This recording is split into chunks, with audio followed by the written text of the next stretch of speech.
The reason I raise it now is to say that whatever your reaction to it is, the doctrine of predestination is a bang-up answer to the answer of innocent suffering. There is no innocent suffering. Everybody deserves damnation because of original sin. If God, in his freedom, has mercifully elected some for salvation, then that's simply a case of mercy. And it's certainly not for any human being to say that that's an instance of divine injustice. So it may not be palatable. It may be. You may love this view. Lots of people have. Whatever you think of it positively or negatively, it is a pretty decent answer to the problem, to the theodicy problem. Speaking of decent answers, I want to give you two more, and the first of them, the answer from Hinduism, fits particularly well into that category. So as has my wont been, I want to say something about both Hinduism and Buddhism, and I'll do the same thing when I talk about religious communities in my next lecture as my conclusion to talking about issues of suffering, injustice, whether one could square the theodicy trilemma. The two keys, perhaps to Hinduism in general, and certainly to Hinduism's response to the theodicy trilemma, the two keys are the karmic law and transmigration. Now, karma means, as you probably know, action. The word karma means action. The karmic law, therefore, says the following. Every action, sometimes moral action, sometimes intentional action, it's often modified that way, but let's just say every action produces a result that is determinative of your future lot. That's the karmic law. Every action in your life is determinative of aspects of your future being. The second key to Hinduism's response to the theodicy question is in a way already included in the sentence that I attempted just to utter. The second key is, and we've talked about this already, the Hindu notion of the transmigration of souls. Hindus do believe in an Atman, in a soul. There is something imperishable in us, and that something transmigrates. It passes the boundaries of death. We are reborn. That something, that authentic us, is reborn in another lifetime as a different being. Now, what does karma determine? And can I expand upon the karmic law and transmigration as the Hindu answer to the theodicy problem? Karmic law determines everything about your future existence. It determines the mode of that existence, whether you're reborn as a bug, a worm, a dog, a human, or a god. And any of those are possible. It determines your happiness or your unhappiness. It determines your intelligence. It determines the social status into which you're born. It determines everything. But something very important, because easily misinterpretable about this, is the following. If I right now did something wicked, I don't know, lied intentionally in front of all of you, does that one bit of bad karma mean that I'm bound to have a miserable next life? No. Because karma is collective, not individual. So there's a gigantic scale out there full of negative and positive karma. And where it ends up at the end of this lifetime depends upon how much negative and how much positive karma there is. Now, I don't know. The Buddha did. When the Buddha meditated under the Bodhi tree on his night of enlightenment, one of the things he was able to discern were all his past lives. But in the absence of that kind of enlightenment, you and I don't know where we stand. And that's sort of refreshing and frightening. And it could be that we're perched right on the edge of a wonderful next life. Or it could be that we got away lucky this time to have a decent life at all, but there's a lot of negative karma out there attributed to our Atman, and another bad action or two is going to tip the scales. Max Weber, the same Max Weber to whom I referred earlier, argues that the most rational answer to the theodicy problem in the history of the world is the Hindu karmic law and transmigration answer, and it's a good one. Why is it a good one? Because let's pretend what's not the case, that I'm a thoroughly good person who's never had a bad thought or done a bad deed, and yet I'm suffering. Now that's the theodicy problem. Terrible thing. I've been this decent person and yet I'm suffering. No, because that's far too short-sighted. If I look just at this life and say, hey, I've been decent and yet I'm suffering, I haven't understood the karmic law and transmigration of all. If I'm suffering in this lifetime, even though it appears I've been good, it's because of my collection of past karma. And since I don't know that, unless I'm the Buddha, you can't argue with it. So if somebody says it looks like there's injustice, it looks like I can't solve the theodicy trilemma, the answer is no, it doesn't. It's just that you are getting precisely what you deserve. Let me tell you, the law of karma means that you get precisely what you deserve. You can read backwards, but you can't go forward. And you don't know what your next lifetime is going to be, but you do know on the basis of this lifetime's fortune what you must have been for good or bad in the previous lifetime. It's also, by the way, and I think this is important to emphasize because it's not always noted, in addition to its status as a potential and I think an actual answer to the theodicy problem, and perhaps even Weber is right, it may be the most rational answer to the theodicy problem, it's also a bang-up motivation for ethical conduct. If I know that every action of mine, for good or bad, is going to be determinative of my future fortune, then that's a very good motive for me to do the right thing.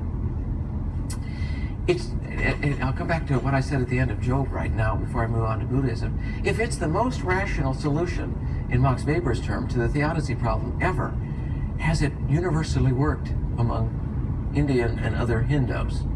Nope. Even the most rational answer of all has not worked. And it has not particularly worked among those responsible for the creation of theology. That is to say, what do you think of this system if you are a very well-placed member of the intelligentsia? Not much, because the odds are next lifetime is downhill. Right? If you're gifted and lucky enough to be a member of the upper class and to have attended the equivalent of a university and to be writing theological speculation, the odds are overwhelming that the next lifetime is going to be less good than this lifetime. And therefore, it's especially from the theologically speculative class that negative comments upon the karmic system have come. I think you could make this an a fortiori. I use that. I hope you know. An a fortiori argument means an argument from the stronger. It means that you combat potentially conflicting arguments by picking the strongest argument against you could probably imagine. And if you can defeat the strongest argument that you can ever imagine against you, then a fortiori, you have defeated all weaker arguments. If I had a 800-pound weight up here, and Tom Rollins in the audience who lifts weights came up here and couldn't lift it, then I could say, a fortiori, none of you other guys can either. If in fact it turns out that Tom's the strongest person. If people have had difficulty and found the Hindu answer to the theodicy problem problematic, a fortiori, I suspect every other answer to the theodicy problem is one that people are going to find problematic. What's the Buddhist answer in the last 2 or 3 moments? And it's an answer part way to which we've already talked about yesterday, but upon which I now want to expand. The essential Buddhist answer is the first noble truth. I mean, if we had time, and if it seemed mandatory, I would tell you what the 4 noble truths of Buddhism are and what the Eightfold Path is, but I don't think I need to do that, and I know that there's not time to do it. Instead, I will tell you that the first noble truth in Buddhism is this, that life is suffering. Now, why is life suffering? Life is suffering, as I said yesterday, because everything in life is temporary. Thus, what do we think when we see a beautiful, bouncing, smiling baby boy or girl? We think, says the Buddha, life is suffering. When I see a baby? Why? Because the baby's gonna die. When I fall in love, shouldn't I be delighted? Perfect love affair has started. Nope, because it's gonna end. Somebody's gonna fall out of love, or somebody's gonna die. So life is suffering because everything in life is temporary, is ephemeral. Well, if that's an answer to the theodicy problem, I'd like a better one. I mean, gee, that seems like a real downer. It's not, says the Buddha. A better way to put the first noble truth, in fact, or to say all of them, would be to say, life as we are tempted to view it is suffering, but it need not be. Because what are we tempted to do? We are tempted to thirst for permanence. We are tempted to say that baby will live forever. We are tempted to think that love affair will be the one in the history of the world that does not have an end. So we are tempted all the time to attribute permanency to the ephemeral.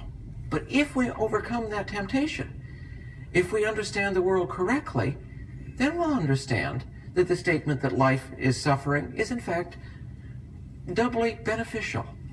A, it's the truth, all things are permanent, and B, we can see that we can get over this hang-up of thirsting for permanence.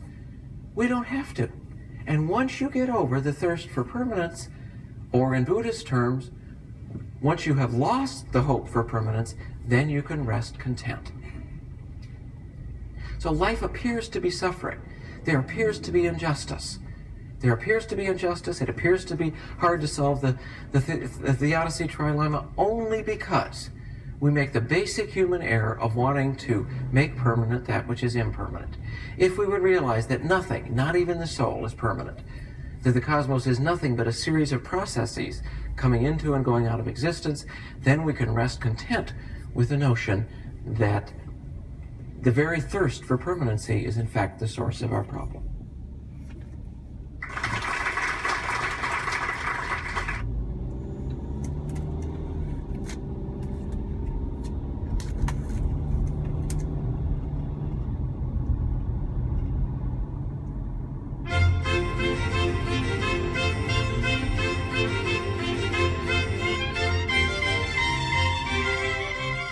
Lecture 7, Religious Rituals and Communities.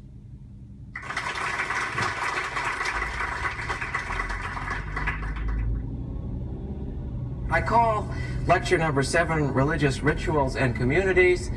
That conjunction suggests that there's going to be a whole lot more symmetry to my discussion than in fact there is going to be. I will be fairly brief on religious rituals, and that will be the initial part of my remarks right now, and I'll spend a whole lot more time on communities. And when I'm talking about religious communities, the single issue upon which I will concentrate is the following. How does a religious community survive and change over time as it confronts the problem of reconciling the high expectations and demands of religious life to everyday reality? So what happens to religious communities over time when the normally high expectations face the problems that any ongoing institution has to face? First, however, asymmetrically, a few words about rituals. I'm speaking a little bit about rituals partly because in answer to the question, what are religious communities, is that they are ritually constituted communities, and because earlier on in our course together I talked about the religious role in shaping and forming group identity. If it is true, and I think it is, that religion does play an important role in shaping and maintaining group identity, it is probably the case that of the various facets of religion, no single aspect plays a greater role in that regard than do religious rituals. What are the kinds of things, for example, that religious rituals do? I'll give you 3 examples, and then for each of these 3 examples, I'm going to come back and give an instance from a given religion for it. Religions, for example, create religious people out of ordinary people. They're the ones that mark one's identity as a religious person. Secondly, religions move people through various stages of their religious life. One can be an initiant and then a full member of a community. And thirdly, rituals serve as constant reminders that one belongs to this group as opposed to another group. Now, an illustration of each.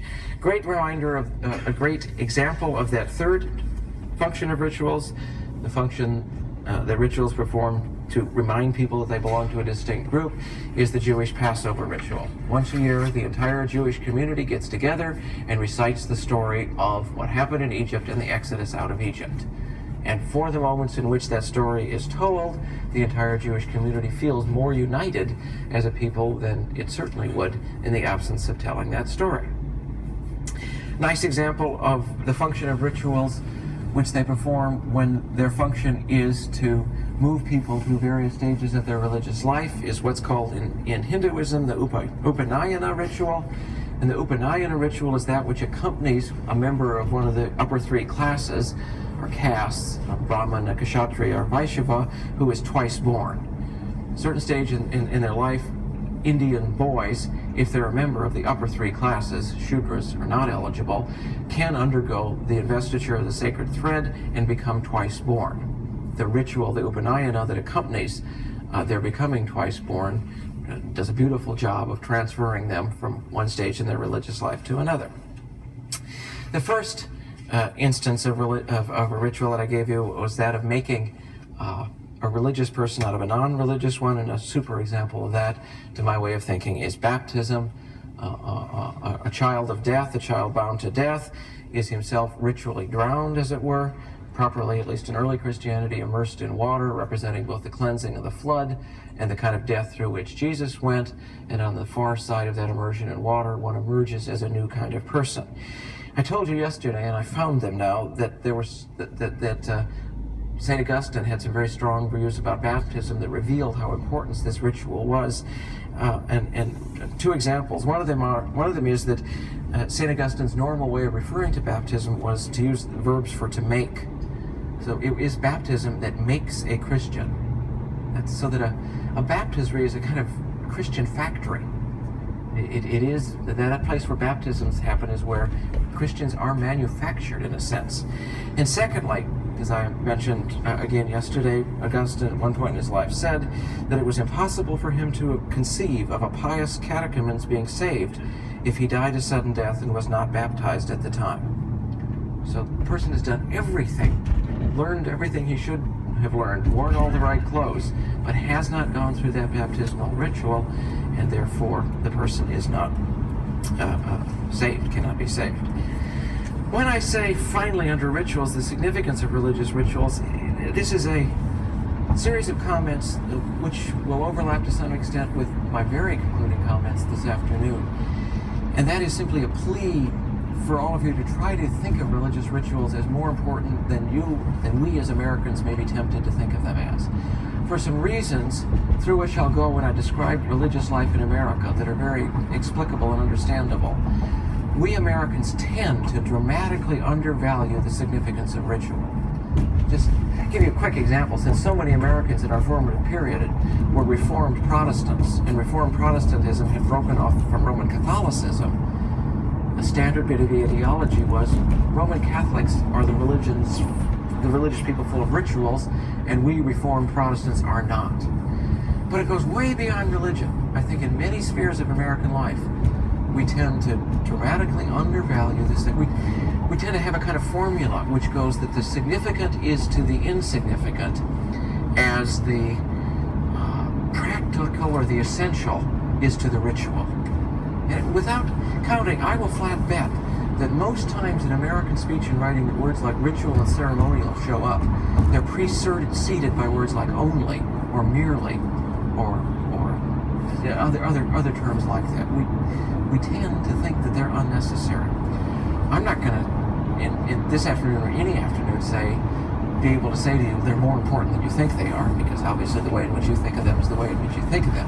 I do want to say, however, that for most religious people in the world, they are vitally significant, and it therefore may take a little bit more of a leap for us as Americans, and especially for any Protestant Americans, to think of the significance of ritual in its right way. Just to be autobiographical, I'm now the headmaster of a school, and I want there to be more rituals. I think we miss, in the course of a school's life, miss all kinds of occasions when important things could be done if we had more rituals. Now, this section on rituals said that one of the functions of rituals is to indicate one's identity as a religious person and to separate, therefore, you from other people.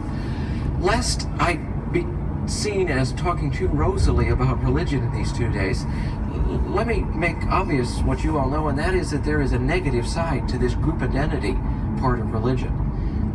If religions give one the strength that goes with belonging to a group, they also very typically dramatically denigrate anybody who doesn't belong to that group. In my view, it is the reason why so many religious prescriptions have to do with sex and eating. Think about the book of Leviticus, for example. What in the book of Leviticus is not about diet is about sex. Now why do so many religious prescriptions have to do with what you can eat and what you can't eat, with whom you can mate and with whom you cannot mate? Because they are saying we are the right people, we mate and eat correctly, others don't, which is another way of saying they're not quite human, I think. They don't mate and they don't eat like human beings, which is the way that we mate and the way we eat. So there is, I know, and I want to make sure you know that I know, there is, well, I already guess alluded to this when I said the God on our side song. The problem with that is the other side thinks God's on its side too. But a problem with the strength of religious identity, a virtue is it can allow people to act in concerted fashion in a way that might be impossible in the absence of it. But a negative side to it is that many religions at least tend to type those who do not belong to them in a way that I would call less